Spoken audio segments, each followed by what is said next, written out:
Dialéctica erística, o el arte de tener razón, expuesta en 38 estratagemas.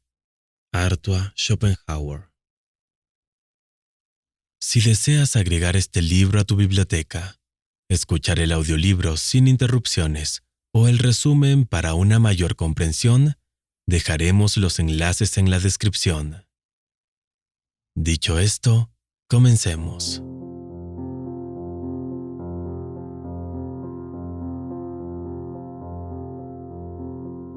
La dialéctica erística es el arte de discutir, pero discutir de tal manera que se tenga razón tanto lícita como ilícitamente, por faz o por nefaz. Puede tenerse ciertamente razón objetiva en un asunto, y sin embargo, a ojos de los presentes y algunas veces también a los de uno mismo, parecer falto de ella. A saber, cuando el adversario refuta mi prueba, y esto sirve como refutación misma de mi afirmación, la cual hubiese podido ser defendida de otro modo. En este caso, como es natural, para él la relación es inversa, pues le asiste la razón en lo que objetivamente no la tiene. En efecto, la verdad objetiva de una tesis y su validez en la aprobación de los contrincantes y los oyentes son dos cosas distintas. Hacia lo último se dirige la dialéctica. ¿Cuál es el origen de esto? La maldad natural del género humano. Si no fuese así, si fuésemos honestos por naturaleza, intentaríamos simplemente que la verdad saliese a la luz en todo debate, sin preocuparnos en absoluto de si ésta se adapta a la opinión que previamente mantuvimos o a la del otro. Eso sería indiferente o, en cualquier caso, algo muy secundario. Pero ahora es lo principal, la vanidad innata, que tan susceptible se muestra en lo que respecta a nuestra capacidad intelectual. No se resigna a aceptar que aquello que primero formulamos resulte ser falso y verdadero lo del adversario. Tras esto, cada cual no tendría otra cosa que hacer más que esforzarse por juzgar rectamente, para lo que primero tendría que pensar y luego hablar, pero junto a la vanidad natural también se hermanan, en la mayor parte de los seres humanos, la charlatanería y la innata improbidad. Hablan antes de haber pensado, y aun cuando en su fuero interno se dan cuenta de que su afirmación es falsa y que no tiene razón, debe parecer, sin embargo, como si fuese lo contrario. El interés por la verdad, que por lo general muy bien pudo ser el único motivo al formular la supuesta tesis verdadera, se inclina ahora del todo al interés de la vanidad. Lo verdadero debe parecer falso, y lo falso, verdadero. Sin embargo, esa improbidad misma, el empeño en mantener tosudamente una tesis, incluso cuando nos parece falsa, todavía tiene una excusa. Con frecuencia al comienzo de la discusión estamos firmemente convencidos de la verdad de nuestra tesis, pero ahora el contraargumento del adversario parece refutarla. Dando ya el asunto por perdido, solemos encontrarnos más tarde con que, a pesar de todo, teníamos razón. Nuestra prueba era falsa, pero podía haber habido una adecuada para defender nuestra afirmación. El argumento salvador no se nos ocurrió a tiempo. De ahí que surge en nosotros la máxima de luchar contra el razonamiento del adversario, incluso cuando parece correcto y definitivo, pues, precisamente, creemos que su propia corrección no es más que ilusoria y que durante el curso de la discusión se nos ocurrirá otro argumento con el que podremos oponernos a aquel, o incluso alguna otra manera de probar nuestra verdad. De ahí que casi nos veamos obligados a actuar con improbidad en las disputas, o cuando menos, tentados a ello con gran facilidad. De esta forma, se amparan mutuamente la debilidad de nuestro entendimiento y la versatilidad de nuestra voluntad. Esto ocasiona que, por regla general, quien discute no luche por amor de la verdad, sino por su tesis como pro ara et phosis, por el altar y el hogar, y por faz o por nefaz, puesto que, como ya se ha mostrado, no puede hacerlo de otro modo. Lo habitual será, pues, que todos quieran que sea su afirmación la que prevalezca sobre las otras, aunque momentáneamente llegue incluso a parecerles falsa o dudosa. Los medios para conseguirlo son en buena medida los que a cada uno le proporciona su propia astucia y malignidad. Se adiestran en la experiencia cotidiana de la discusión. En efecto, así como todo el mundo tiene su propia dialéctica natural, también tiene su propia lógica innata. Solo la primera no le conducirá ni tan lejos ni con tanta seguridad como la segunda. No es fácil que alguien piense o infiera contradiciendo las leyes de la lógica. Si los juicios falsos son numerosos, muy rara vez son las conclusiones falsas. Una persona no muestra corrientemente carencia de lógica natural. En cambio, sí falta de dialéctica. Esta última es un don natural desigualmente repartido. En esto se asemeja la capacidad de juzgar. La razón, por cierto, se reparte de manera más homogénea. Precisamente, dejarse confundir, dejarse refutar por una argumentación engañosa en aquello que se tiene razón o lo contrario, es algo que ocurre con frecuencia.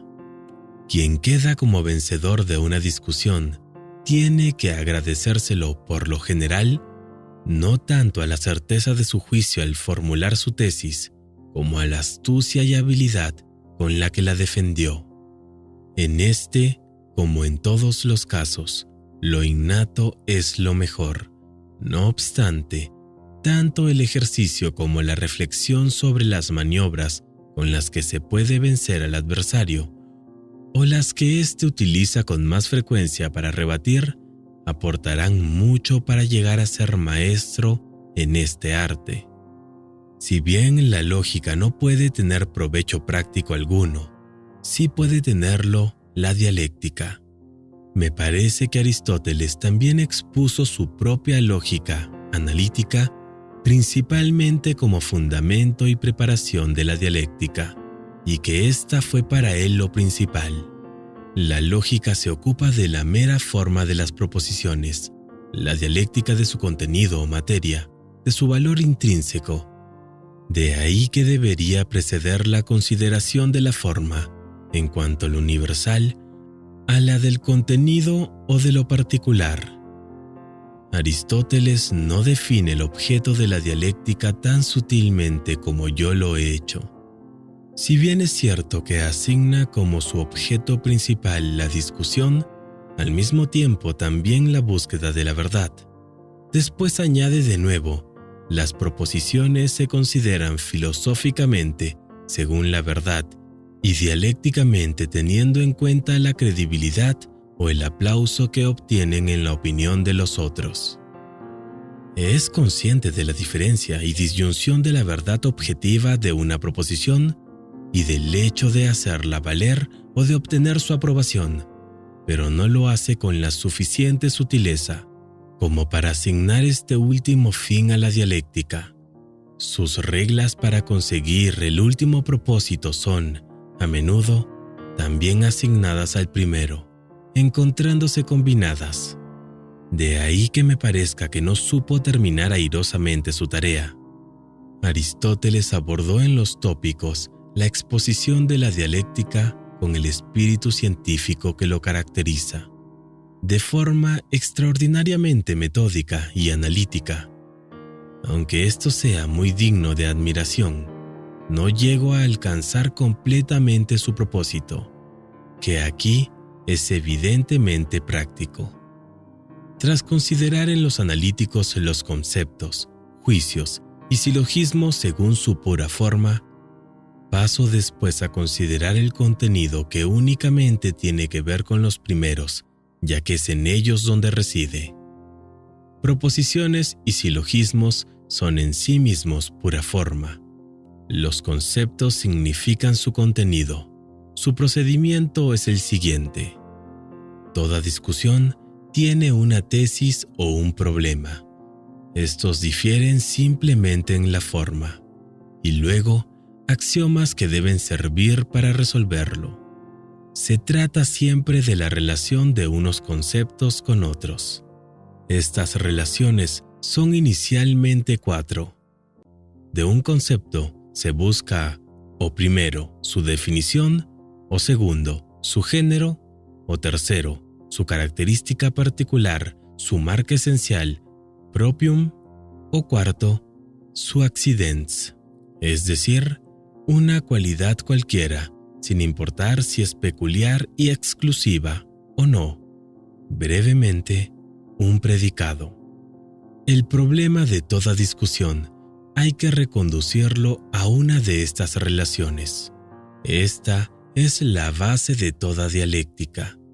En los 8 libros de los tópicos, Aristóteles presenta el conjunto de todas las relaciones en las que los conceptos pueden hallarse recíprocamente con respecto a las 4 clases e indica las reglas para toda posible relación, esto es, cómo debe comportarse un concepto con respecto a otro para ser proprium, propio, su accidens, accidente, su genus, género, o su definitum, definición.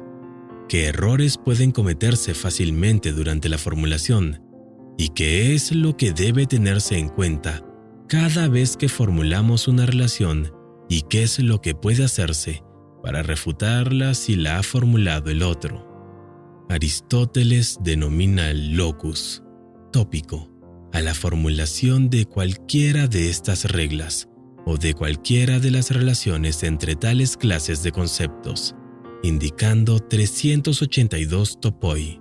De aquí el nombre de tópicos.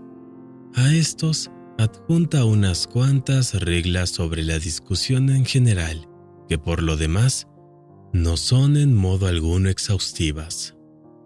El topos no es, pues, algo puramente material. No se refiere a un objeto o a un concepto determinado, sino siempre a una relación de clases enteras de conceptos, que puede ser común a un número indeterminado de ellos, en cuanto que estos sean considerados en sus relaciones recíprocas, bajo uno de los mencionados 4 casos que se dan en toda discusión. Estos 4 casos tienen, de nuevo, clases subordinadas. La consideración es aquí, en cierta medida, todavía formal, aunque no tan puramente formal como en la lógica, que se ocupa del contenido de los conceptos desde el punto de vista de la forma. Esto es, indica cómo debe comportarse el contenido del concepto A con respecto al del concepto B, para que pueda ser formulado como su genus o como su proprium, carácter distintivo, o como su accidens, o como su definición, o según las rúbricas a él subordinadas, del opuesto, causa y efecto, posesión o privación, etc. En torno a una de estas relaciones debe girar toda discusión. La mayoría de las reglas que Aristóteles indica como topoi en relación con estas correspondencias están incluidas en la naturaleza de la relación conceptual.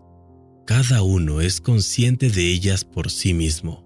Además, ya de por sí, obligan al respeto por parte del adversario, igual que en la lógica, siendo más fácil observarlas en el caso particular o darse cuenta de su negligencia que acordarse del topos abstracto correspondiente. De aquí proviene que el uso práctico de tal dialéctica no sea muy grande. Aristóteles no dice más que cosas de suyo evidentes, y a las que la sana razón arriba por sí misma. Ejemplo: si se afirma el genus de una cosa, entonces debe también convenirle alguna especies, cualquiera de ese genus. De otro modo, la afirmación será falsa. Por ejemplo, se afirma que el alma está dotada de movimiento, entonces debe serle propia alguna especie determinada de aquel volar, caminar, crecer, disminuir, etc. Si carece de ella, entonces tampoco está dotada de movimiento. Esto es, cuando no le conviene alguna especie, tampoco lo hace el genus. Este es el topos. Aristóteles, Tópicos 11, 4, 11a, 33, b111.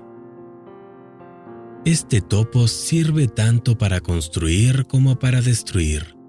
Es el topos noveno, y a la inversa, si el género no conviene, tampoco la especie. Por ejemplo, alguien, se afirma, ha hablado mal de otro. Si demostramos que no habló en absoluto, no ha podido hablar mal de aquel, pues en donde no se da el genus, tampoco puede darse la especie. Bajo la rúbrica de carácter distintivo, proprium, el locus 215 dice así: en primer lugar, para invalidar, cuando el adversario indica como propio alguna cosa que solo puede ser percibida por medio de los sentidos, lo ha indicado mal, ya que todo aquello que es sensible se vuelve incierto en el momento en que sale del ámbito de los sentidos. Por ejemplo, si se sostiene como propio del Sol, que es el astro más brillante que se desplaza sobre la Tierra, esto no sirve, pues cuando el Sol se pone, no sabemos si se desplaza sobre la Tierra, ya que entonces está fuera del ámbito de la sensación. En segundo lugar, para establecer, lo propio estará bien indicado cuando se presente uno que no sea reconocible mediante la sensación, o que, siendo sensible, es evidente que se da de manera necesaria. Por ejemplo, como propio de la superficie, se indica que es aquella que primero se colorea.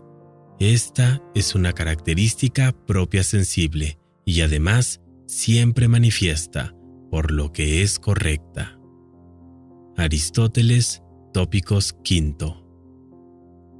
Esto es suficiente para darles una idea de la dialéctica de Aristóteles. Me parece que no alcanza su propósito. Por eso yo lo he intentado de otra manera. Los tópicos de Cicerón son una imitación hecha de memoria de los de Aristóteles, en sumo grado superficial y miserable. Cicerón no tiene en absoluto una idea clara de qué es un topos ni a qué se dirige. Parlotea confusamente, ex ingenio, utilizando su propia inventiva, cosas sin sentido, adornándolas ricamente con ejemplos jurídicos, uno de sus peores escritos. Para definir concisamente qué es la dialéctica, habrá de considerársela despreocupándose definitivamente de la verdad objetiva, que es asunto de la lógica, como el arte de tener razón, lo que ha de ser tanto más fácil cuando efectivamente se lleve razón en el asunto del que se trata. La dialéctica como tal debe enseñar únicamente cómo podemos defendernos contra ataques de cualquier tipo, especialmente contra los desleales, y evidentemente cómo podemos atacar lo que el otro expone sin contradecirnos, y lo más importante, sin que seamos refutados. Hay que distinguir claramente la búsqueda de la verdad objetiva del arte de hacer que lo que se ha enunciado pase por verdadero. Aquella es asunto de una disciplina bien distinta. Es la obra de la capacidad de juzgar, del discurrir, de la experiencia, y para ella no existe artificio alguno. La segunda es el objeto de la dialéctica. Se la ha definido como la lógica de la apariencia. Falso, pues de ser así, se utilizaría para defender solo enunciados falsos, pero incluso cuando alguien tiene la razón de su parte, necesita la dialéctica para defenderla. Además, deben conocerse los golpes desleales para poder encajarlos, y a veces, cuando sea necesario, utilizarlos también para agredir al oponente con las mismas armas. Por eso, en la dialéctica hay que dejar a un lado la verdad objetiva o considerarla como algo accidental y simplemente no ocuparse más que de cómo defender las afirmaciones propias y cómo invalidar las del otro. En lo que a estas reglas se refiere, es permisible no tener en cuenta la verdad objetiva, porque en la mayoría de los casos se desconoce su paradero. Con frecuencia, uno mismo no sabe si tiene razón o no. A veces cree tenerla y se equivoca. Otras lo creen ambas partes. Puesto que veritas es imputeo. La verdad está en lo profundo. Demócrito. Cuando comienza la discusión, por regla general, cada una de las partes está convencida de tener la razón de su lado. Durante su transcurso, ambas llegarán a dudarlo. El final debe ser, evidentemente, cuando uno se estipule, cuando se demuestre la verdad. En lo que a esta respecta, ahí ya no se mezcla la dialéctica, pues su función es idéntica a la del maestro de esgrima, que no repara en quién tenga efectivamente la razón en la riña que condujo al duelo. Atacar y parar es lo único que cuenta, como en la dialéctica, que es una esgrima intelectual. Solo así entendida puede establecerse como una disciplina con entidad propia, ya que si nuestro propósito fuese la búsqueda de la verdad, tendríamos que remitirnos a la simple lógica. Y en cambio, si nuestro objeto es mostrar la validez de las proposiciones falsas, no tendremos más que pura y simple sofística. En ambas se daría por supuesto que ya sabríamos qué fuera objetivamente lo falso o lo verdadero, algo que raramente se sabe de antemano. La verdadera definición de dialéctica es, por consiguiente, la que hemos formulado: esgrima intelectual para tener razón en las discusiones. Si el nombre de erística le fuera bien, mucho más apropiado es el de dialéctica erística. Siendo de gran utilidad, en los últimos tiempos se la ha descuidado injustamente. Por lo tanto, en ese sentido, la dialéctica debe ser simplemente una recapitulación y exposición sistematizada y reglamentada de aquellas técnicas dadas por la naturaleza, de las que se sirve la mayoría de la gente para tener razón cuando durante una disputa advierten que no la llevan de su parte. Es por esto por lo que sería absurdo que en la dialéctica científica se tuviera en cuenta la verdad objetiva y su esclarecimiento, puesto que en aquella otra dialéctica originaria y natural esto no acontece nunca, sino que, por el contrario, su único objetivo es el de tener razón. Desde nuestro punto de vista, la tarea principal de la dialéctica científica es la de formular y analizar las estratagemas desleales utilizadas en la discusión, con el fin de que en los debates verdaderos se las reconozca de inmediato y se las destruya. De ahí que, en su planteamiento, ésta deba asumir que su propósito final va dirigido al hecho de tener razón, y no al esclarecimiento de la verdad objetiva. A pesar de que he buscado a lo largo y ancho, no me resulta conocido el que se haya logrado algo en este sentido. Por lo tanto, este es todavía un campo sin cultivar.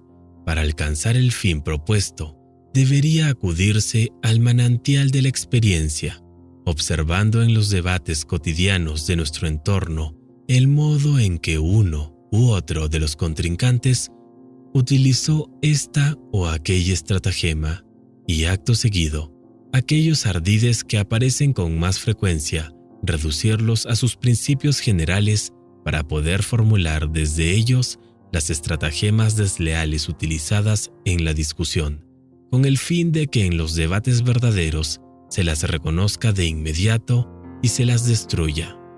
De ahí que en su planteamiento, ésta debe asumir que su propósito final va dirigido al hecho de tener razón y no al esclarecimiento de la verdad objetiva. A pesar de que he buscado a lo largo y ancho, no me resulta conocido el que se haya logrado algo en este sentido. Por lo tanto, este es todavía un campo sin cultivar. Para alcanzar el fin propuesto, debería acudirse al manantial de la experiencia, observando en los debates cotidianos de nuestro entorno el modo en que uno u otro de los contrincantes utilizó esta o aquella estratagema y acto seguido, aquellos ardides que aparecen con más frecuencia, reducirlos a sus principios generales para poder formular desde ellos las estratagemas más usuales, que no solo han de ser útiles después para la propia ventaja, sino también para impedir que sean usadas cuando el adversario pretenda utilizarlas en su provecho. Lo que sigue debe ser considerado como un primer intento. Base de toda dialéctica. En primer lugar, hay que considerar lo esencial de toda discusión, que es en lo que ella sucede. El adversario ha propuesto una tesis, o nosotros mismos, da igual. Para refutarla, existen dos modos y dos vías. 1. Los modos. A. Ad rem, con referencia a la cosa. B. Ad hominem, en referencia a la persona con la que se discute. O ex concessis, en referencia al marco de concesiones hechas por el adversario. Esto es, mostramos que la tesis expuesta no está de acuerdo con la naturaleza del objeto, con la verdad objetiva o con otras manifestaciones o concesiones admitidas por el oponente, es decir, con la verdad subjetiva. Esta última es sólo una traslación relativa y no afecta a la verdad objetiva. 2. Las vías. A. Refutación directa. B. Indirecta. La directa ataca la tesis en sus fundamentos, la indirecta en su conciencia. La directa muestra que la tesis no es verdadera, la indirecta que no puede ser verdad. A. En cuanto a las refutaciones directas, podemos hacer dos cosas: o mostramos que los fundamentos del enunciado son falsos, negando por lo tanto la premisa mayor como la menor, o los admitimos pero mostramos que no se sigue de ellos la consecuencia, y atacamos así la consecuencia, la forma de la conclusión. B. En las refutaciones indirectas utilizamos o la pagagoge o la instancia. A. Apagagoge. Aceptamos la tesis del adversario como si fuese verdadera. Después mostramos lo que de ella se sigue si lo utilizamos como premisa de un silogismo en unión de otra tesis cualquiera reconocida como verdadera. A continuación, deducimos de dicho silogismo una conclusión claramente falsa, pues o contradice la naturaleza del objeto o contradice las demás afirmaciones del adversario, es decir, que tanto ad rem como ad hominem es falsa. Por consiguiente, el enunciado del adversario sería también falso, pues de premisas verdaderas solo pueden deducirse conclusiones verdaderas, aunque de las falsas, no siempre falsas. B. La instancia. Contraejemplo. Refutación de la tesis general por medio de la aportación directa de casos particulares, que aunque están comprendidos bajo el enunciado de la tesis, no la confirman, por lo que deducimos que tiene que ser falsa. Este es el andamiaje, el esqueleto de toda discusión. Aquí tenemos su osteología. A ella hay que reducir el fundamento de cualquier disputa. Pero todo esto puede suceder real o solo aparentemente, con razones buenas o malas, y como no podemos saberlo con facilidad, por eso suelen ser los debates tan largos y empeñosos. Tampoco podemos separar lo verdadero de lo falso durante su transcurso, porque, precisamente, ni siquiera los contrincantes lo saben con anterioridad. Por consiguiente, pasaré a la exposición de las estratagemas sin tener en cuenta si se tiene o no la razón objetiva. Pues tal cosa no puede saberse con seguridad, y además, eso es lo que debe decidirse por medio de la disputa propiamente dicha. Por cierto, en toda conclusión o argumentación en general, hay que estar de acuerdo sobre algo desde lo cual, a modo de principio, podamos juzgar el asunto en cuestión. Con quien niega los principios no puede discutirse. Estratagema 1.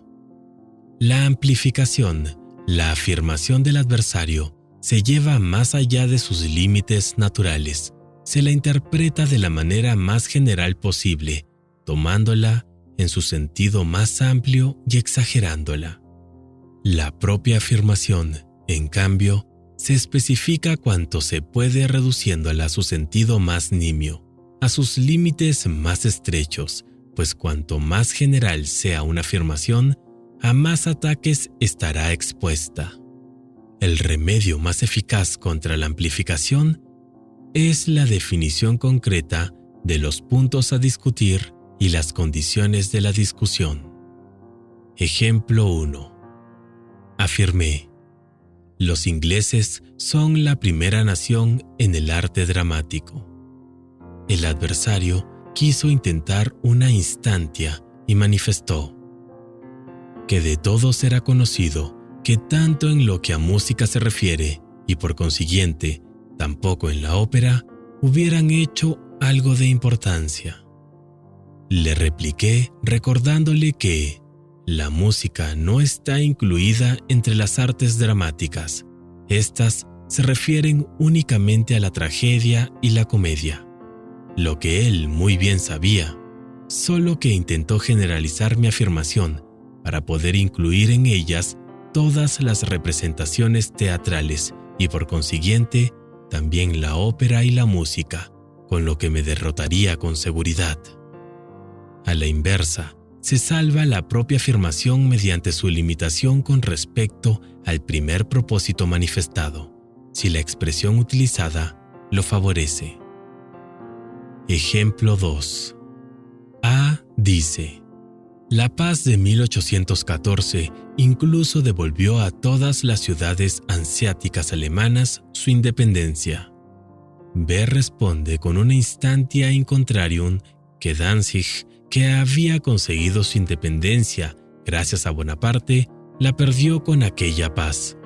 A se salva de esta manera. Yo dije todas las ciudades alemanas. Danzig era una ciudad hanseática polaca. Esta estratagema la enseña ya Aristóteles en los Tópicos. Ejemplo 3. Lamarck niega a los pólipos toda clase de percepción sensible porque carecen de nervios, pero sin embargo, se sabe que perciben, pues buscan la luz, en tanto que artificiosamente se mueven hacia ella de ramo en ramo y atrapan su presa. De esto se ha concluido que la masa nerviosa está esparcida por la totalidad del volumen de sus cuerpos, homogéneamente fundida, ya que es evidente que tienen algún tipo de percepción, aunque sin órganos perceptores específicos. ¿Por qué esto invalida su hipótesis? Lamarck argumenta de forma dialéctica. En este caso, cada una de las partes del cuerpo de los pólipos debería ser capaz de toda clase de percepción sensible, de movimiento, de voluntad, de pensamiento, siendo así que el pólipo tendría en cada punto de su cuerpo todos los órganos correspondientes a las especies de los animales más perfectos. Cada partícula podría ver, oler, gustar, oír, etc., y también pensar, juzgar, inferir. En definitiva, cada molécula de su cuerpo sería como un animal perfectamente desarrollado, y el mismo pólipo ocuparía un puesto superior al del ser humano, pues cada uno de sus trocitos poseería todas las capacidades que el hombre solo tiene en conjunto. Además, no habría ninguna razón que impidiese aplicar lo que sobre los pólidos se afirma, también a cada mónada, el más imperfecto de todos los seres, y finalmente también a las plantas, que por supuesto también viven, etc. Con el uso de tales estratagemas dialécticas, traiciona a un escritor que en su fuero interno es consciente de no tener razón, porque se afirmó su cuerpo entero es sensible a la luz, por lo tanto, es de naturaleza nerviosa. Él concluye que todo el cuerpo piensa.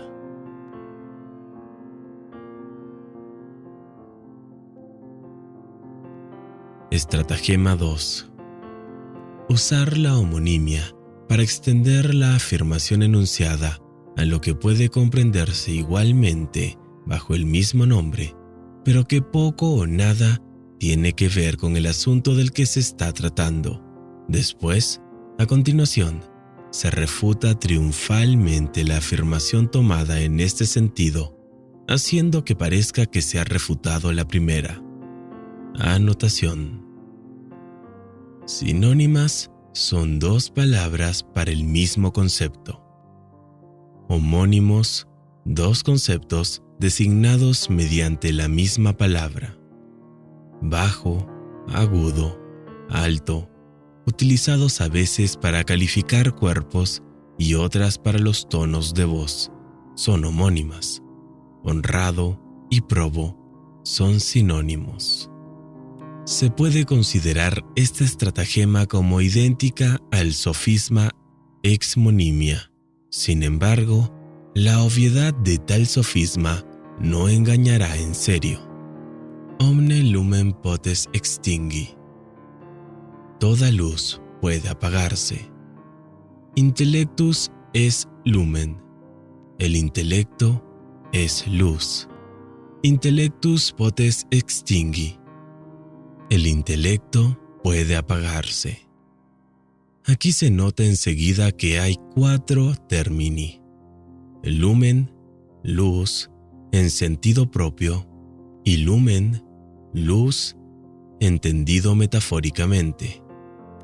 Por otra parte, en casos más sutiles engaña, concretamente, en aquellos en los que los conceptos se designan con la misma expresión y están emparentados, pudiéndose intercambiar uno por otro con facilidad. Ejemplo 1. A. Aún no está usted muy iniciado en los misterios de la filosofía kantiana. B. Mire usted, de donde hay misterios, no quiero saber nada. Ejemplo 2. Censuro el principio del honor, juzgando incomprensible que quien sufre una ofensa quede deshonrado a menos que no la repare con una ofensa aún más grande, o mediante la sangre del ofensor o la propia. Para fundamentar esto, aduzco que el verdadero honor no puede ser manchado por lo que uno sufra, sino únicamente por aquello que uno haga, pues a cualquiera puede tocarle en suerte sufrir de todo.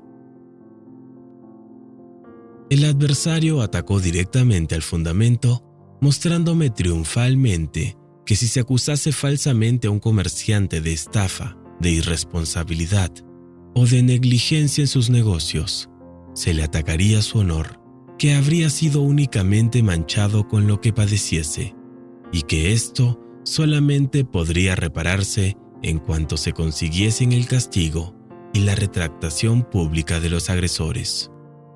De este modo, con el uso de la homonimia, suplanta el honor burgués o buen nombre, cuya mancha acontece por la calumnia, por el concepto del honor caballeresco, conocido también como point d'honneur, cuya mancha acontece por ofensa. Y como un ataque al primero no podría quedar impune, sino que debería ser reparado mediante pública retractación, del mismo modo y con el mismo derecho, se repararía un ataque al segundo mediante otra ofensa aún mayor o mediante el duelo. Aquí tenemos pues la mezcla de dos cosas esencialmente distintas, favorecidas por la homonimia de la palabra honor, y además también una mutatio controversias, cambio del asunto principal de la controversia, ocasionada asimismo por la homonimia. Estratagema 3. Tomar la afirmación que ha sido formulada en modo relativo como si lo hubiera sido en general, o por lo menos entenderla bajo otro aspecto muy distinto al de su verdadera intención para seguidamente refutarla según este último.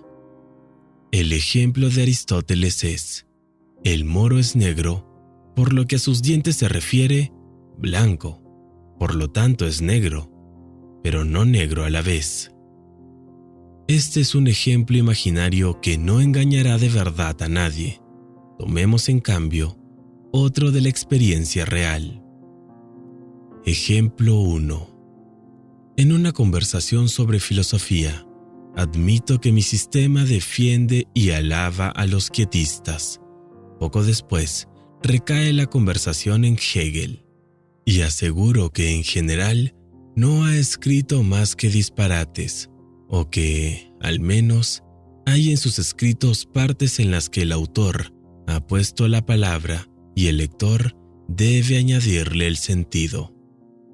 El adversario no se aventura a rebatirlo, ad rem, sino que se conforma con el uso del argumentum ad hominem. Yo había alabado a los quietistas y estos, en cualquier caso, también escribieron muchos disparates. Admitiendo este hecho, corrijo al adversario añadiendo que no admiro a los quietistas como filósofos y escritores, es decir, no por sus aportaciones teóricas, sino como a hombres, por sus acciones y simplemente en un sentido práctico. Con respecto a Hegel, me refería a sus aportaciones teóricas. Con esto se paró el golpe. Las tres primeras estratagemas están emparentadas. Tienen en común el hecho de que el adversario habla en realidad de otra cosa distinta de la que se manifestó. Incurre en una ignoratio elenchi, desconocimiento de la refutación, aquel que se deja desarmar de esta manera. En todos los ejemplos mostrados, es verdadero lo que aduce el adversario, pero no está realmente en contradicción con la tesis. La contradicción es solo aparente, así que quien es atacado deberá negar la consecutividad de la conclusión del adversario, es decir, que de la verdad de su tesis se desprenda la falsedad de la nuestra. Es, pues, refutación directa de su refutación por negación de la consecutividad. No admitir premisas verdaderas porque se prevé su consecuencia. Contra esto, los dos medios siguientes, reglas 4 y 5. Estratagema 4. Cuando se quiere llegar a una conclusión, no hay que dejar que ésta se prevea, sino procurar que el adversario admita las premisas una a una y dispersas, sin que se dé cuenta durante el transcurso del diálogo.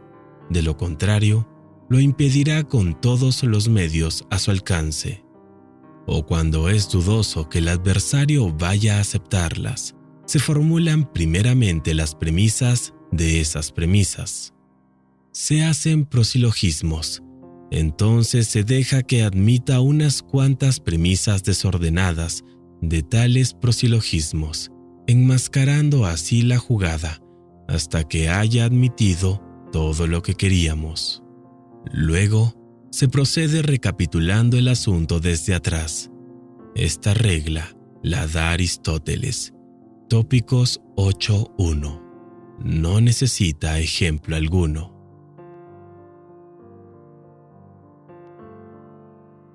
Estratagema 5. Pueden usarse premisas falsas para demostrar la propia tesis cuando el adversario no admita las verdaderas, es decir, o porque no conozca su verdad, o porque ve que de ella se seguiría como conclusión inmediata nuestra tesis.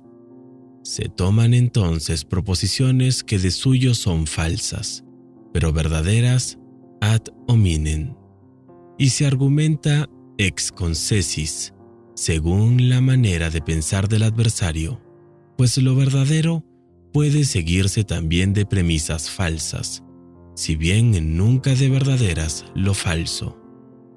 Por otra parte, pueden refutarse tesis falsas del adversario mediante otras tesis también falsas, pero que él sostiene como verdaderas, puesto que hay que tratar con él, debe utilizarse su propia forma de pensar. Por ejemplo, si pertenece a alguna secta con la que estamos en desacuerdo, podemos utilizar contra él las máximas de la secta como principia. Aristóteles, Tópicos 8, C9.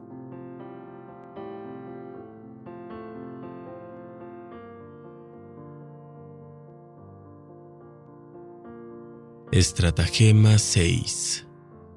Se encubre una petitio principii, petición de principio, postulando aquello que se debe demostrar. 1. Usando otro nombre. Por ejemplo, en vez de honor, buen nombre, en vez de virginidad, virtud, etc. O también utilizando conceptos intercambiables, animales de sangre roja, en vez de animales vertebrados. 2. Dando por supuesto en general aquello que es muy discutible en un caso particular. Por ejemplo, se afirma la inseguridad de la medicina, postulando la inseguridad de todo ser humano. 3. Viceversa dos cosas, consecuentes la una de la otra.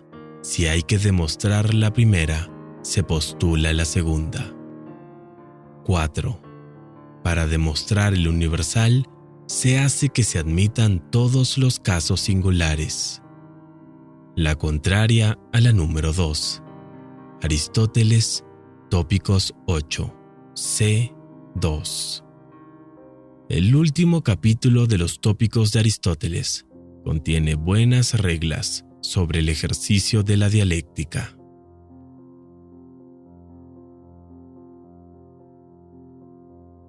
Estratagema 7.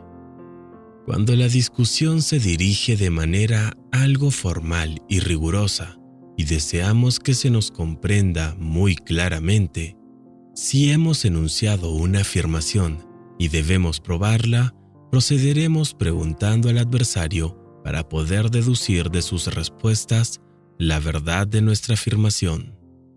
Este método erotemático fue sobre todo utilizado por los antiguos. Se llama también socrático. A él se refiere la presente estratagema y algunas que después la seguirán. Todas ellas libremente adaptadas según el Liber Delenchis Sophisticis de Aristóteles. Preguntar mucho de una vez y sobre muchas cosas para ocultar lo que en realidad queremos que admite el adversario, y además extraer rápidamente de lo admitido la propia argumentación, pues quienes son lentos en comprender pueden seguirla con precisión y pasarán por alto los fallos o lagunas en las deducciones de las pruebas.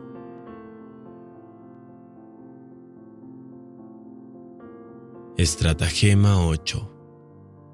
Provocar la irritación del adversario y hacerle montar en cólera, pues obcecado por ella, no estará en condiciones apropiadas de juzgar rectamente ni de aprovechar las propias ventajas.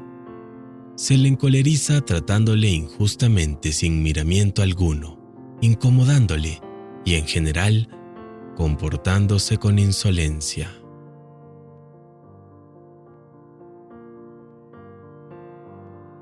Estratagema 9. No establecer las preguntas en el orden requerido por la conclusión a la que se desea llegar con ellas, sino desordenadamente. El adversario no sabrá a dónde queremos ir a parar y no estará preparado para prevenir la conclusión. Además, dependiendo de cómo vayan resultando sus respuestas, estas podrán utilizarse para extraer conclusiones diversas, incluso contradictorias. Este estratagema se asemeja a la 4, en el hecho de que debe enmascararse su procedimiento. Estratagema 10.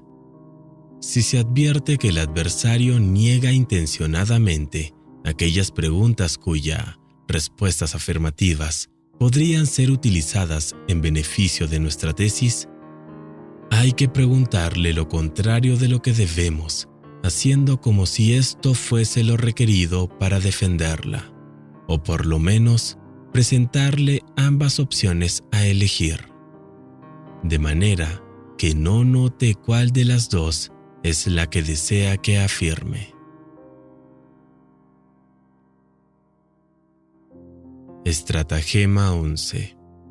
Si hacemos una inducción y el adversario admite como válidos los casos particulares mediante los que se prueba, no debemos preguntarle si también admitirá la verdad general que puede concluirse de aquellos, sino que debemos introducirla a continuación como si se tratase de algo ya establecido y admitido anteriormente, porque puede ser que así lo crea, y también los presentes tendrán la misma impresión, pues se acordarán de las muchas preguntas hechas sobre los casos particulares, que de alguna manera habrán tenido que conducir a tal conclusión.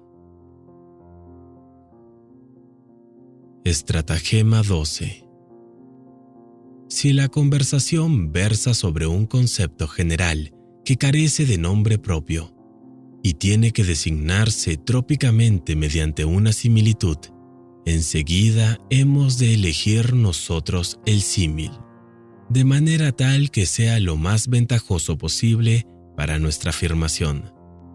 Así, por ejemplo, los nombres con que en España son designados los dos partidos políticos, serviles y liberales, los eligieron evidentemente estos últimos. El nombre de protestantes lo eligieron ellos, el de evangélicos también, pero el de herejes, los católicos, sirve también para nombrar las cosas de manera que resulten más apropiadas a nuestros intereses. Por ejemplo, si el adversario ha propuesto un cambio, se le llamará innovación, pues se trata de una palabra aborrecida. Actuaremos de manera contraria si somos nosotros quienes hacemos la propuesta. En el primer caso, se llama al opuesto orden establecido. En el segundo, un pellejo. Aquello que alguien desintencionada e imparcialmente llamaría algo así como culto o doctrina pública de la fe, otro que quisiera hablar en su favor lo llamaría piedad o beatitud, y un enemigo, hipocresía o superstición. En el fondo se trata de una sutil petitio principii, ya que con la palabra, en la denominación utilizada, damos ya por supuesto aquello que queremos probar y que luego derivamos mediante un simple juicio analítico, a lo que uno denomina asegurar su persona, poner bajo custodia, su enemigo lo llama encerrar. Un orador traiciona previamente su intención por medio del nombre que da a las cosas. Uno dice, la espiritualidad, otro, los curas. Entre todas las estratagemas, esta es instintivamente la que más se usa. Fervor religioso, fanatismo, desliz o galantería, infidelidad, equívoco, incidencia, contratiempo, bancarrota, por medio de influencias y relaciones, mediante corrupción y nepotismo, sincero reconocimiento, buena retribución. Estratagema 13. Para lograr que el adversario admita una tesis, debemos presentarle su opuesta y darle a elegir una de las dos, pero teniendo la desfachatez de proclamar el contraste de forma estridente, de modo que, para no ser paradójico, tenga que decirse por vuestra tesis que parecerá muy probable en comparación con la otra. Por ejemplo, el adversario debe admitir que uno debe hacer todo lo que su padre le dice. Así que le preguntamos, ¿se debe obedecer a los padres en todas las cosas o desobedecerles? O cuando se dijo con respecto a algo, a veces, preguntamos si es que con a veces se entiende pocos casos o muchos. Él dirá muchos. Es como si comparáramos el gris con el negro y lo llamamos blanco, y luego con el blanco y lo llamamos negro. Estratagema 14. Una jugada descarada es la siguiente: cuando el adversario ha respondido a varias preguntas sin favorecer la conclusión que teníamos pensada, se enuncia y se exclama esta triunfalmente, como si ya estuviera demostrada, aun sabiendo que no se sigue de las respuestas dadas por el adversario. Si éste es tímido o tonto, y nosotros poseemos el suficiente descaro y buena voz, puede salir bien la jugada. Este estratagema pertenece a la falacia non causae ut causae, engaño producido al tomar lo no fundamentado por el fundamento. Estratagema 15. Si hemos expuesto una tesis paradójica, pero nos encontramos en dificultades para demostrarla, presentamos al adversario otra tesis correcta, aunque no del todo evidente, para que la acepte o la refute como si de ello quisiéramos obtener la prueba. Si sospechando alguna treta la rechaza, entonces lo reducimos al absurdo y triunfamos, pero si la acepta, habremos dicho entre tanto algo razonable y ya veremos cómo sigue adelante el asunto. O utilizamos aquí la estrategia precedente y aseguramos que con eso ha quedado demostrada nuestra paradoja. Para esto hace falta una insolencia extrema, que si bien la proporciona la experiencia, también hay gente que la pone en práctica instintivamente. Estratagema 16. Argumenta ad hominem o ex concessis. Con respecto a una afirmación del adversario, tenemos que buscar si de alguna manera no estará en contradicción, en caso necesario, por lo menos en apariencia, con alguna otra cosa que él haya dicho o admitido previamente, o con los principios de una escuela o secta que él haya alabado o aprobado, también con hechos de quienes pertenecen a tal secta, o con los de miembros falsos o supuestos, o con su propia conducta. Si, por ejemplo, él defiende el suicidio, se le espeta: ¿por qué no te ahorcas tú? O si afirma que la permanencia en Berlín no le es grata, se le increpa inesperadamente: ¿por qué no te marchas de aquí en el primer correo? De una forma u otra, podrá encontrarse algún tipo de incómodo. Estratagema 17. Si el adversario nos amenaza con una refutación, a menudo podremos salvarnos mediante una sutil diferencia en la que antes no habíamos reparado, si es que el asunto se presta a alguna que otra ambigüedad o permite su remisión a un doble caso. Estratagema 18. Si notamos que el adversario comienza una argumentación con la que va a derrotarnos, no tenemos que consentirle que siga adelante con ella. Hay que impedirle a toda costa que la concluya, interrumpiendo o desviando a tiempo la trayectoria de la discusión al encaminarla hacia otras cuestiones. Brevemente, le salimos al paso con una mutatio controversiae, cambio del tema de la discusión. Estratagema 19. Si el adversario nos solicita explícitamente alegar algo en contra de algún punto concreto de su afirmación, pero no tenemos nada adecuado, tomamos el asunto de manera general y argumentamos así en su contra. Si debemos responder a la pregunta de por qué no es de fiar una determinada hipótesis física, hablamos de lo engañoso del saber humano y lo adornamos con toda suerte de ejemplos.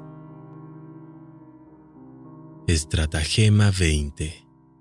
Cuando hayamos obtenido del adversario la concesión de una premisa que requeríamos, tenemos que deducir la conclusión deseada no con más preguntas, sino concluyéndola inmediatamente nosotros mismos. Así, incluso careciendo todavía de una u otra de las premisas, la tomamos también como igualmente concedida y deducimos de esta forma la conclusión. Lo que resulta entonces es la aplicación de la falacia non causae ut causae, falacia que consiste en tomar por fundamento lo que no es. Estratagema 21. Si observamos que el adversario utiliza un argumento meramente aparente o sofístico, podemos anularlo sencillamente atacando su capciosidad y apariencia. Pero es mucho mejor presentarle otro argumento, si cabe, de análoga apariencia y sofistería para liquidarlo, pues lo que importa no es la verdad, sino la victoria. Si él utiliza un argumentum ad hominem, bastará para invadirlo con que le respondamos con otro contraargumento ad hominem, ex concessis, y sobre todo, será mucho más corto esgrimir un argumentum ad hominem cuando se tenga oportunidad de enzarzarse en una discusión sobre la verdadera naturaleza del asunto. Estratagema 22. Si el adversario nos conmina a que admitamos algo de lo que inmediatamente se seguirá el problema que se debate en la discusión, nos negamos aduciendo que se trata de una petitio principii, pues tanto él como el auditorio confundirán con facilidad una tesis que en apariencia se parece al problema con el problema mismo. Así, le privaremos de su mejor argumento. Estratagema 23.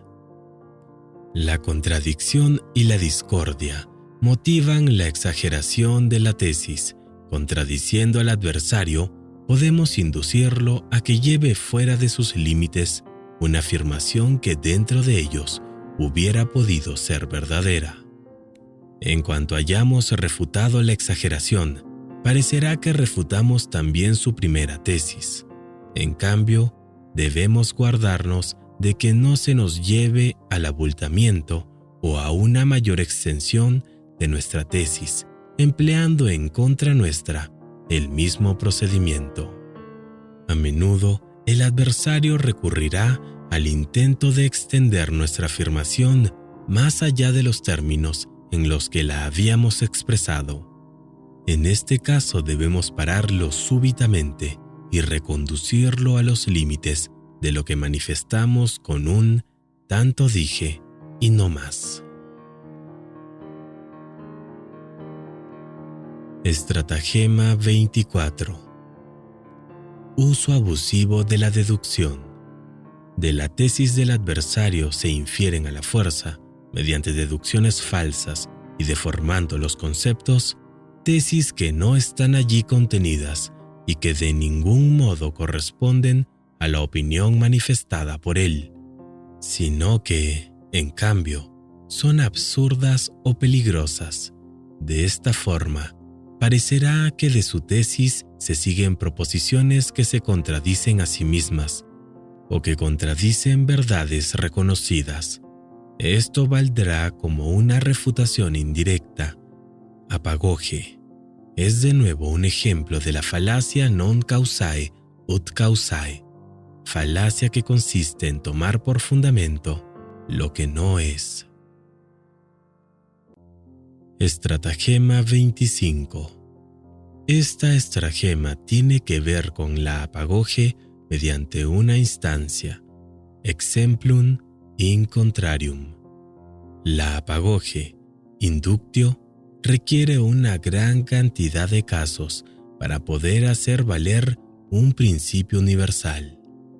A la apagoge le basta con presentar un único caso en el que el principio se llama instancia a un caso de este género, entasis exemplum in contrarium, instantia, contraejemplo.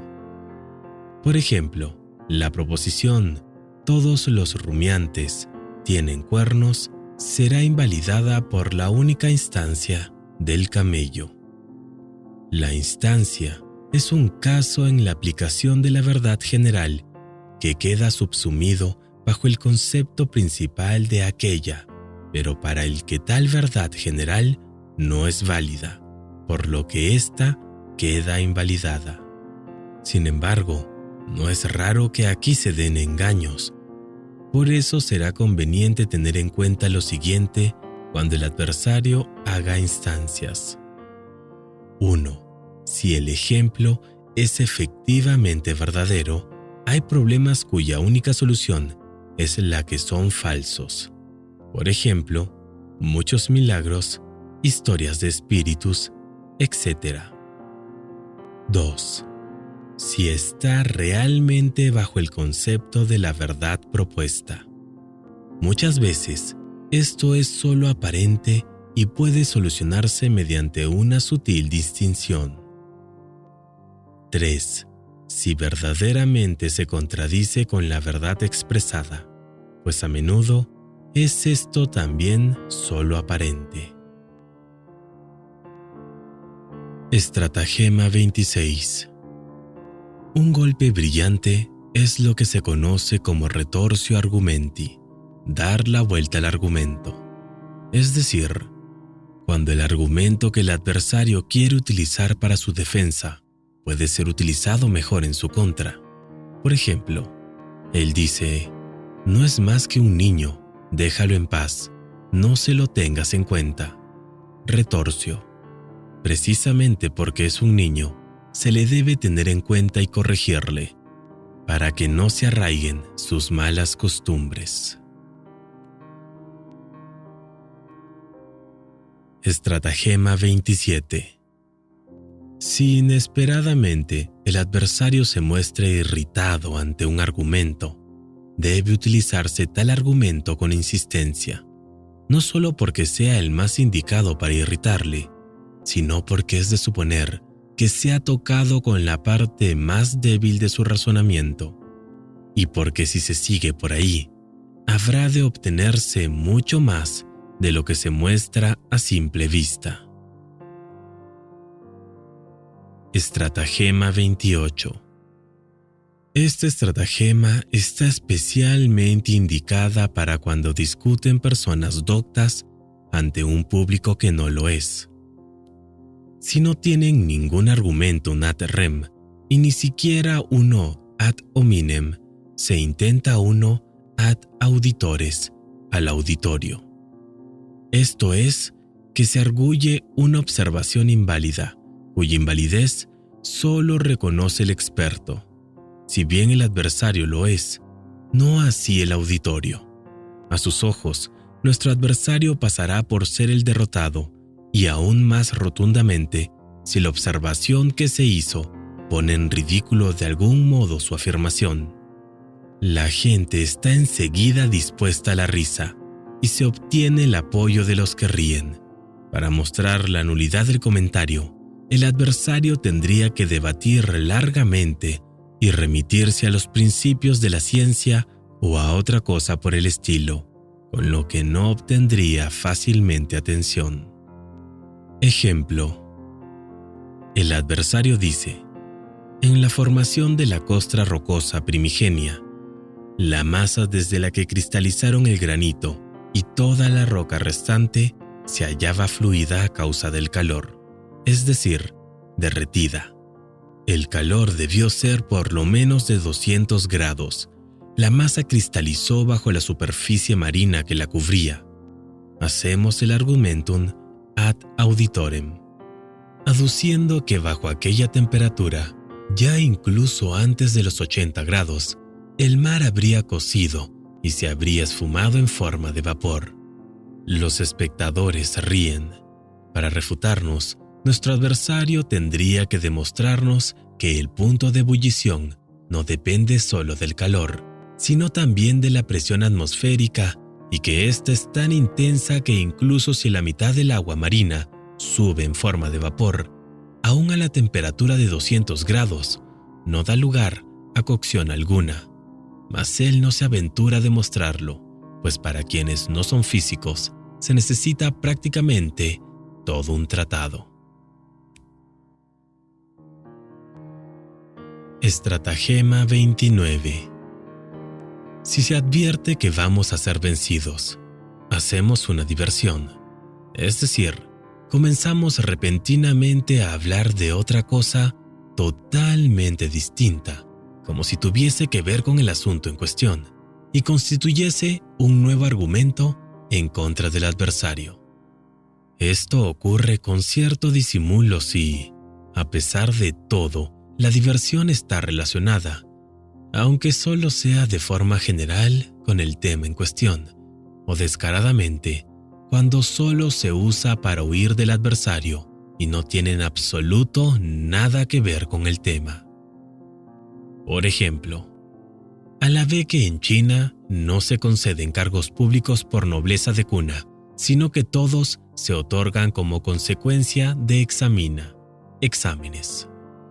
Mi oponente afirma que precisamente el saber no capacita más para el ejército de un cargo público que la excelencia del nacimiento, que él tiene en mayor consideración. Mas ahora estaba perdido.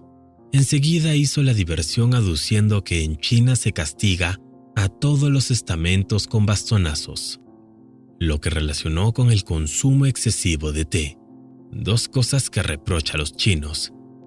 Quien a continuación se dejase enredar por esto, habría sido desviado y perdería con ello la victoria que había estado a punto de obtener. La diversión es descarada cuando abandona por completo el asunto en cuestión y ataca con algo parecido a esto. Sí, y eso que usted afirma recientemente, en cualquier caso, etc. Puesto que esto ya se corresponde en cierta manera con el ataque personal, del que se tratará debidamente en la última estratagema. Considerada en sentido crítico, la diversión es un estadio intermedio entre el argumentum ad personam y el argumentum ad hominem. Cuán común y natural es este estratagema lo confirma toda disputa entre gente vulgar. Cuando uno hace al otro reproches personales, éste no responde con su refutación, sino con recriminaciones personales en contra del adversario, dejando sin responder los reproches que a él se le hayan dirigido y admitiéndolos igualmente. Hace como Escipión, que no atacó a los cartagineses en Italia, sino en Francia. En la guerra, tal diversión es muy útil cuando se hace a tiempo. En las disputas es mala, pues los propios reproches se dejan sin respuesta y el auditorio llega a conocer lo peor de ambos contrincantes. En la discusión se utiliza a falta de algo mejor. Estratagema 30. El argumentum ad verecundiam, argumento al respeto. En vez de razones, se usan autoridades elegidas a la medida de los conocimientos del adversario. Cualquiera prefiere creer a discurrir, dice Séneca. Se tiene un juego fácil si tenemos de nuestra parte una autoridad que el adversario respeta. Podrán utilizarse muchas más autoridades cuanto más restringidos sean sus conocimientos y capacidades. Si éstas fueran de primer orden, entonces habría pocas o ninguna. Como mucho, aceptará aquellas a las que se atenga alguien versado en una ciencia, arte u oficio de los que él apenas posea conocimiento alguno, aunque con pesar. La gente común, en cambio, siente gran respeto por los especialistas de cualquier clase. No saben que quien hace profesión de una cosa ama más el beneficio que de ella obtiene que dicha profesión. Además, el que enseña una materia raramente la conoce en profundidad, pues, precisamente, a aquel que le estudia profusamente le sobra poco tiempo para enseñanza. Para el vulgus, la plebe, existen muchísimas autoridades que respeta. Si no se tiene alguna autoridad adecuada al caso, se sustituye por otra que lo sea solo aparentemente, y se le adapta a aquello que fue dicho en un sentido distinto o bajo otra circunstancia. Las autoridades que el adversario no comprende en absoluto son las que frecuentemente producen mayor efecto. Las personas no cultas sienten un particular respeto por las florituras griegas y latinas. En caso de apuro, no solo puede tergiversarse la autoridad, sino también falsificarse o incluso esgrimir alguna de invención propia, pues la mayoría de las veces el adversario no tiene el libro a la mano o no sabe cómo consultarlo. El más bonito ejemplo de esto lo proporciona el francés Curé, quien para no tener que pavimentar el trozo de calle frente a su casa, como era de obligación para todos los demás ciudadanos, se amparó en una sentencia bíblica: paveant illi, ego non pavevo. Quieran los otros temblar, yo no tiemblo. Lo que fue interpretado por los espectadores que entendían algo de latín como si paveant viniese del francés paver, pavimentar. Esto convenció a los delegados de la comunidad.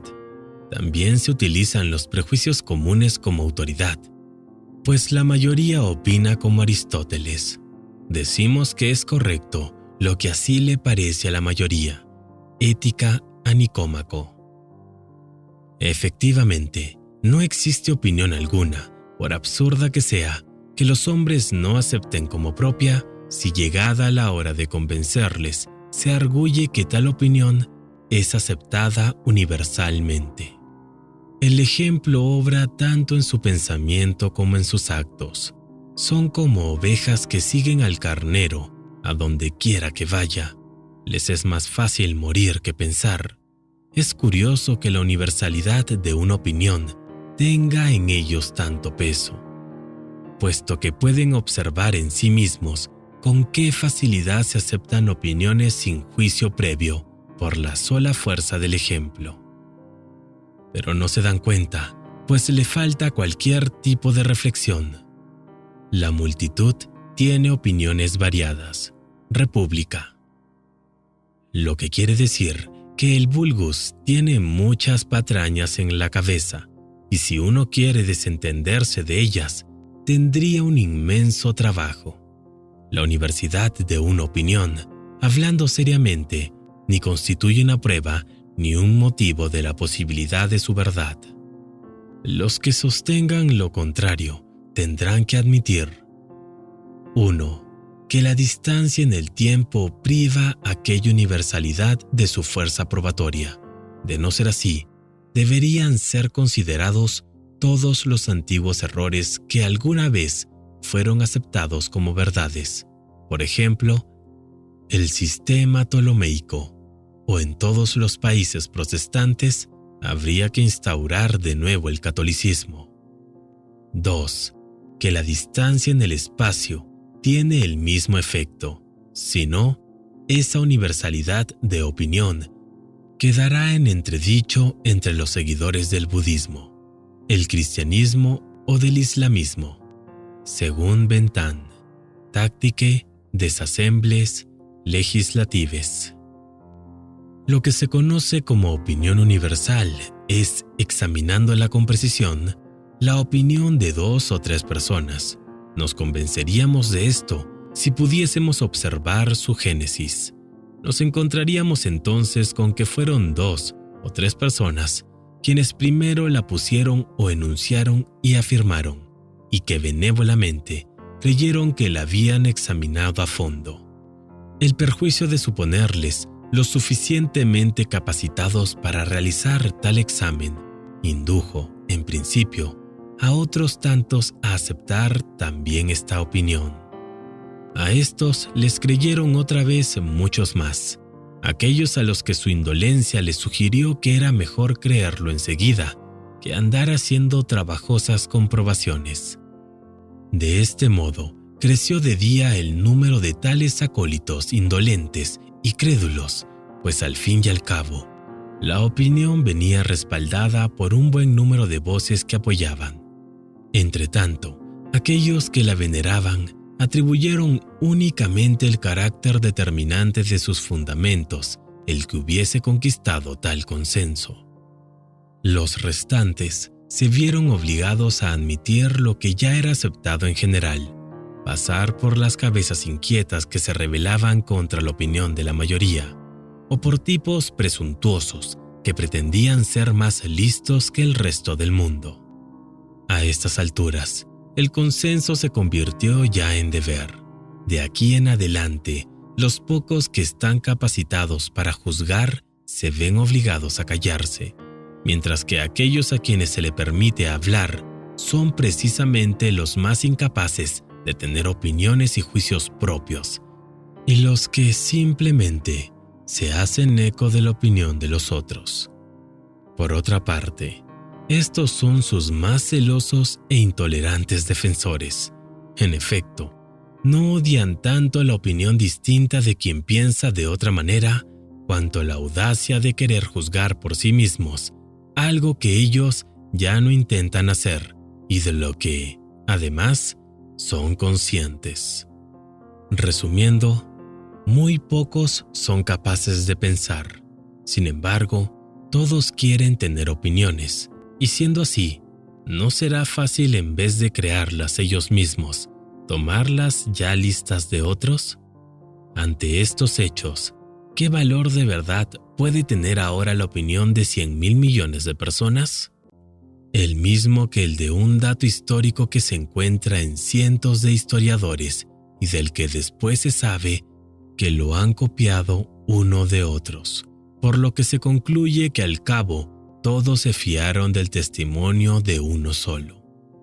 No obstante, cuando se discute con gente común, puede usarse la opinión universal como autoridad. Por lo general, se observará que cuando 2 personas ordinarias discuten, el arma más utilizada por ambas partes es el de las autoridades. Con ellas se acosan mutuamente. Si una persona más inteligente tiene que vérselas con este género, lo mejor que puede hacer es adaptarse a tal arma y utilizarla según los puntos débiles del adversario. En efecto, contra el arma de las razones, esta es ex hipótesis.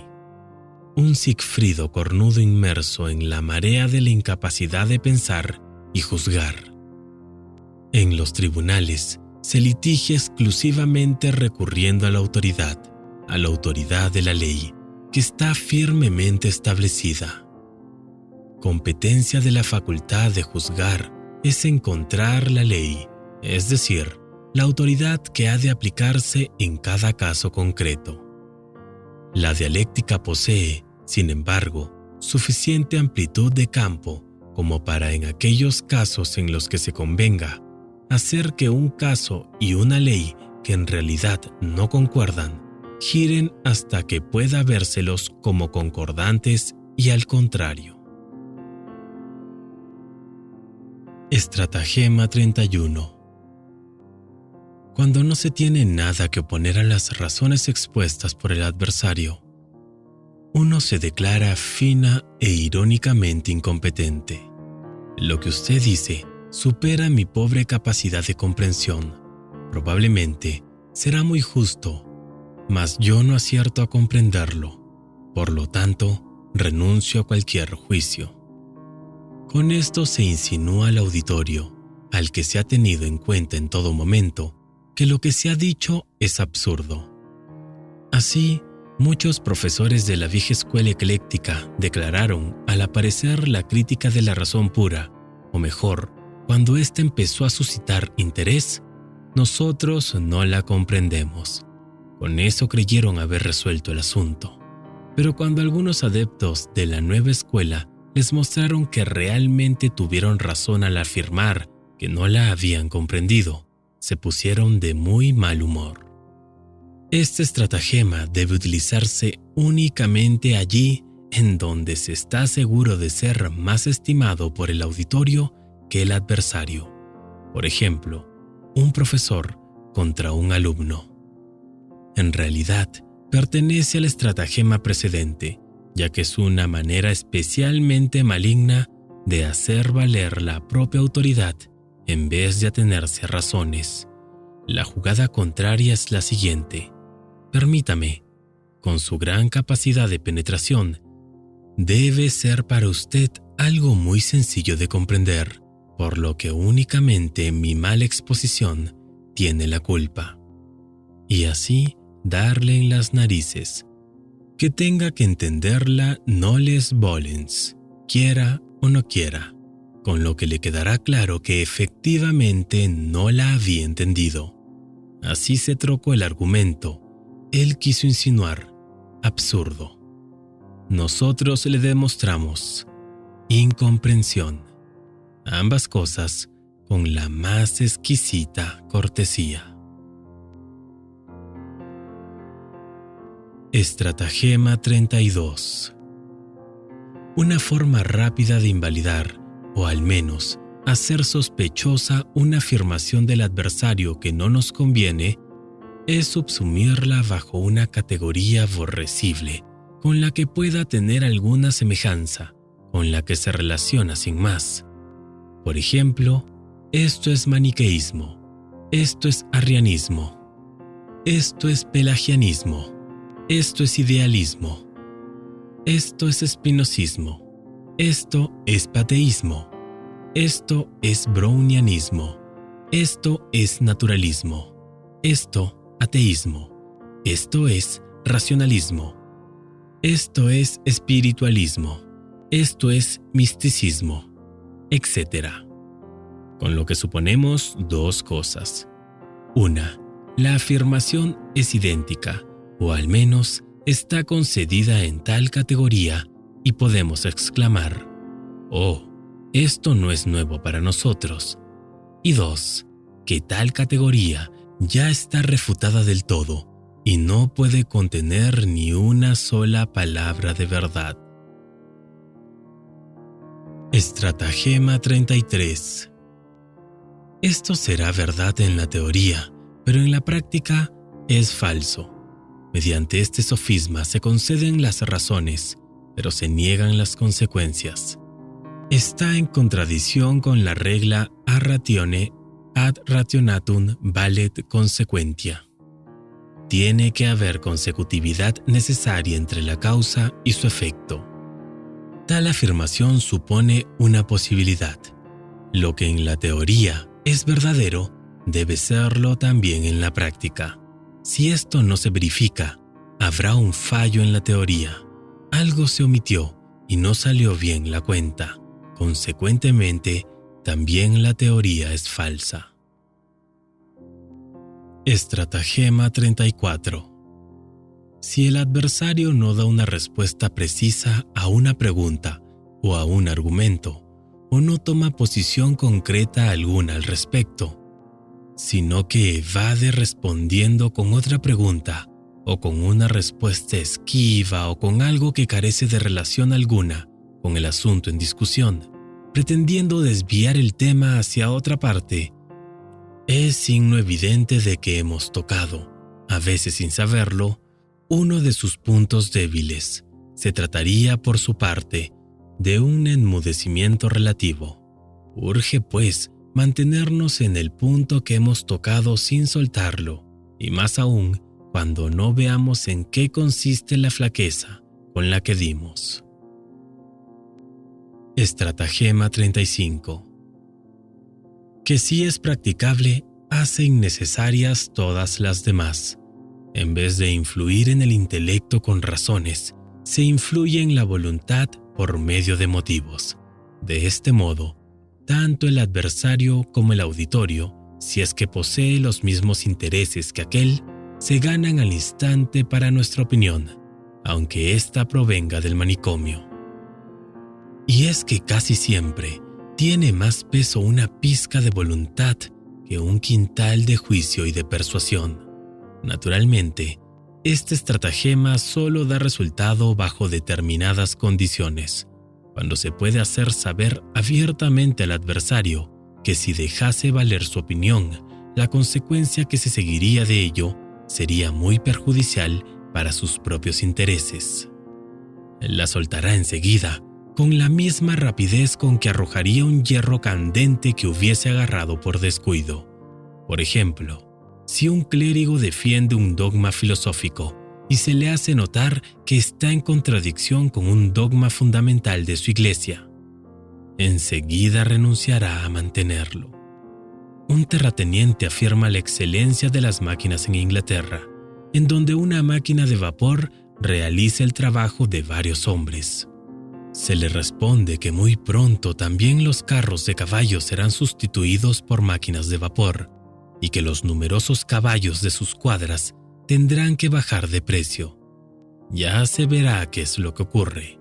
En estos casos, el sentimiento de uno de estos oponentes concuerda con la máxima quam temere ignosmet legem sacismus igniquam. Con cuánta facilidad enunciamos una ley inicua que se manifiesta en contra nuestra. Lo mismo sucede cuando el auditorio forma parte, como nosotros, de una secta, corporación, sindicato, club, etc., mientras que el adversario no. Por muy justa que sea su tesis, en cuanto anunciemos que va en contra del interés de la mencionada secta, corporación, etc., todos los presentes reprobarán los argumentos del adversario, por óptimos que sean, teniéndoles por débiles y miserables. Mientras que los nuestros, en cambio, aunque carezcan de fundamento alguno, se tendrán por justos y acertados. El coro se proclamará con gran vocerío a nuestro favor, y el adversario abandonará el terreno avergonzado. La mayoría de las veces, el auditorio creerá haber dado su consentimiento por pura convicción, pues aquello que va en contra de nuestros intereses casi siempre le parece absurdo al intelecto. El intelecto no es una luz que arda sin aceite, sino que está alimentado por la voluntad y las pasiones, vacon novum organum. Puede describirse también a este estratagema como agarrar al árbol por la raíz. Comúnmente se le conoce como argumentum ab utili, argumento desde la utilidad. Estratagema 36. Desconcertar y aturdir al adversario con absurda y excesiva locuacidad. Esto tiene que ver con: frecuentemente creen los hombres, al escuchar palabras huecas, que se trata de graves pensamientos. Si el adversario es consciente de su propia debilidad y lo oculta, si está acostumbrado a escuchar cosas que no entiende, haciendo como si las hubiese entendido, entonces puede impresionársele si con aire de seriedad y haciendo que parezcan verdades profundas, se les petan los mayores absurdos como si fueran la prueba palpable de lo que se desea defender. Frente a ellos perderá el nido, la vista y el pensamiento. Como se sabe, algunos filósofos han utilizado recientemente este estratagema ante el público alemán, obteniendo con ello un extraordinario aplauso. Ya que se trata de exempla diosa, ejemplo odioso. Tomaremos para ilustrarlo un fragmento de la obra de Oliver Goldsmith, The Vicar of Wakefield.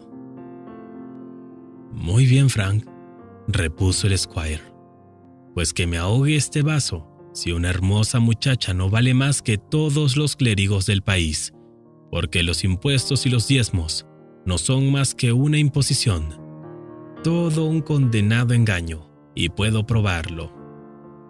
«Me gustaría que lo hiciera», dijo Moisés, y continuó, «y creo que yo podría replicarle adecuadamente». «Muy bien, caballero», exclamó el Squire, burlándose de él y haciendo señas al resto de la familia para que nos dispusiéramos a divertirnos. «Si tiene usted firmes argumentos sobre el tema, estoy dispuesto a aceptar el desafío. En primer lugar, ¿cómo prefiere discutir? ¿Analógicamente o dialógicamente?» «Racionalmente», respondió Moisés, muy contento de que se le aceptara la discusión. «Muy bien», dijo Squire, «y para empezar por el principio, espero que no me negará que lo que es. Si no está usted de acuerdo con esto, es inútil que sigamos adelante». «Desde luego», replicó Moisés, «estoy de acuerdo con eso». «Espero que igualmente admitirá», prosiguió el otro, «que una parte es mejor que el todo». «Claro que lo admito», contestó Moisés. «No es más que lo razonable». «Supongo», continuó Squire, «que no me negará que los 3 ángulos de un triángulo valen 2 rectos». «No puede haber nada más evidente», concedió el otro, mirando alrededor con aire de importancia. «Muy bien», contestó Squire, hablando muy deprisa. «Ahora que están bien sentadas las premisas, empiezo por observar que la concatenación de la propia existencia, precediendo por una razón duplicada recíproca, produce naturalmente un dialogismo problemático que de algún modo prueba que la esencia de la espiritualidad puede ser referida al segundo predicado». Un momento, le interrumpió Moisés. «Yo no puedo aceptar eso. ¿Cree usted que me voy a someter humildemente a sus doctrinas tan heterodoxas?» «¿Cómo?», replicó el Squire, simulando estar muy enojado. «No es cuestión de someterse. Contésteme una sola pregunta. ¿Cree usted que Aristóteles tiene razón cuando dice que los relativos están relacionados?» «Sin duda», replicó Moisés. «Si es así», contestó el Squire, «respóndame directamente a lo que le propongo. Si usted juzga que la investigación analítica de la primera parte de mi entimema es deficiente, deme también sus razones directamente». «Protesto», exclamó Moisés. «No comprendo del todo la fuerza de su razonamiento, pero si se reduce a una simple proposición, supongo que tendrá una respuesta». «Oh, señor», replicó el Squire, «soy su más humilde servidor, y creo que usted pretende que yo le proporcione tantos argumentos como inteligencia. No, caballero, es usted demasiado duro conmigo. Esto provocó las risas sobre el pobre Moisés, que a partir de ese momento fue la única persona que sería de aquel grupo de caras alegres y no volvió a decir una sola palabra en toda la noche. Estratagema 37, que debería ser una de las primeras, cuando el adversario, llevando de hecho razón, ha tenido la mala suerte de elegir para su defensa una prueba inadecuada que podemos invalidar fácilmente, damos con eso todo el asunto refutado. En el fondo lo que hacemos es sustituir un argumentum ad hominem por uno ad rem. En caso de que él o los presentes no aporten una prueba mejor, habremos vencido. Por ejemplo, alguien que para demostrar la existencia de Dios aduce como prueba el argumento ontológico que, como bien se sabe, es muy fácil de refutar. De esta manera, pierden los malos abogados con buena causa. Pretenden defenderla con una ley inadecuada, mientras que la adecuada no se les ocurre. Estratagema final. Cuando se advierte que el adversario es superior y se tienen las de perder, se procede ofensiva, grosera y ultrajantemente, es decir, se pasa del objeto de la discusión, puesto que ahí se ha perdido la partida, a la persona del adversario, a la que se ataca de cualquier manera. Puede denominarse a este procedimiento argumentum ad personam, distinguiéndolo así del argumentum ad hominem, que consiste en alejarse del objeto de la discusión atacando alguna cosa secundaria que ha dicho o admitido el adversario. Ad personam, en cambio, se procede abandonando por completo el objeto de discusión y atacando a la persona del adversario. Así, uno se torna insolente y burlón, ofensivo y grosero. Se trata de pasar de la apelación de la fuerza del espíritu a la fuerza del cuerpo o a la bestialidad. Esta regla es muy popular. Como todo el mundo está capacitado para ponerla en práctica, se utiliza muy a menudo. Querrá ahora saberse cuál será la contrarregla valedera para la otra parte, pues si también sigue por el mismo camino, la cosa acabará en pelea, o duelo, o en un proceso por injurias. Se equivocará irremediablemente quien pensara que bastará solo con no proceder personalmente contra el contrario. Es un hecho comprobado que, si con toda tranquilidad se le demuestra que no tiene razón y que juzga y piensa falsamente, algo que acontece en toda victoria dialéctica, se le irritará más que con una expresión grosera y ofensiva. ¿Por qué? Porque, como dice Hobbes, toda alegría del ánimo y todo contento residen en que haya alguien con quien, al compararse, uno pueda tener un alto sentimiento de sí mismo. Y es que nada importa más a los hombres que la satisfacción de su vanidad, siendo la herida más dolorosa aquella que la afecta. De estos provienen dichos como «antes la honra que la vida». Tal satisfacción de la vanidad surge por lo general de la comparación de uno mismo con los demás bajo cualquier aspecto, pero principalmente en lo que concierne a la inteligencia. Esto se comprueba, de hecho, y con gran intensidad en la discusión. De ahí la rabia del vencido, aunque no tenga razón, y de ahí el que recurra extrema ratio, como último medio, a este estratagema final. A eso no se puede responder simplemente con gentileza por nuestra parte. Mucha sangre fría, sin embargo, puede servir de gran ayuda si en cuanto se advierte que el oponente nos ataca ad personam, le respondemos tranquilamente que eso no tiene que ver con el asunto y proseguimos a continuación con las demostraciones para probar su error, sin hacer caso alguno de la ofensa, más o menos como Temístocles a Euríbiades. Pégame pero escúchame. Plutarco. Temístocles. Pero esto no se le da bien a cualquiera. La única contrarregla segura es, por lo tanto, aquella que ya Aristóteles indica en el último capítulo de los Tópicos. No discutir con el primero que salga al paso, sino solo con aquellos a quienes conocemos y de los cuales sabemos que poseen la inteligencia suficiente como para no comportarse absurdamente, y que se avergonzarían si así lo hiciesen, que discuten con razones y no con demostraciones de fuerza, y que atienden a razones y son consecuentes con ellas, y en definitiva, con quienes sean capaces de valorar la verdad, de escuchar con agrado los buenos argumentos, incluso de labios del adversario, y que posean la suficiente ecuanimidad como para admitir que no tienen razón cuando la otra parte la tiene. De esto se deduce que de entre 100, apenas si hay uno con el que merezca la pena discutir. A los demás se les deja que diga lo que quieran, pues disipere es juris gentium. Todo el mundo tiene derecho a desbarrar. Piénsese además en lo que dice Voltaire: se valora más la paz que la verdad, y un dicho árabe: los frutos de la paz penden del árbol del silencio.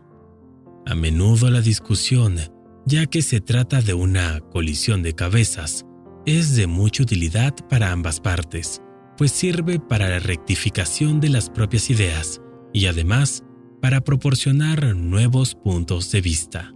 Si bien ambos contrincantes deben estar igualados en cuanto a cultura e inteligencia, si a uno de ellos le falta la primera, no entenderá todo, no estará auniveau, a la misma altura. Si le falta la segunda, el rencor que sentirá por ello le instigará a actuar deslealmente, con astucia o grosería. Entre la discusión en colloquio privato, sive familiari, coloquio privado o familiar, la disputatio solemnis, pública pro gradu, discusión solemne y pública de categoría, no hay una diferencia esencial, solo que en esta última se requiere que el respondens siempre deba obtener la razón contra el opponens. Y por eso, que en caso necesario el praeses le socorra. Y también que en esta última se argumenta más formalmente, se complace en vestir sus argumentos con rigurosidad silogística.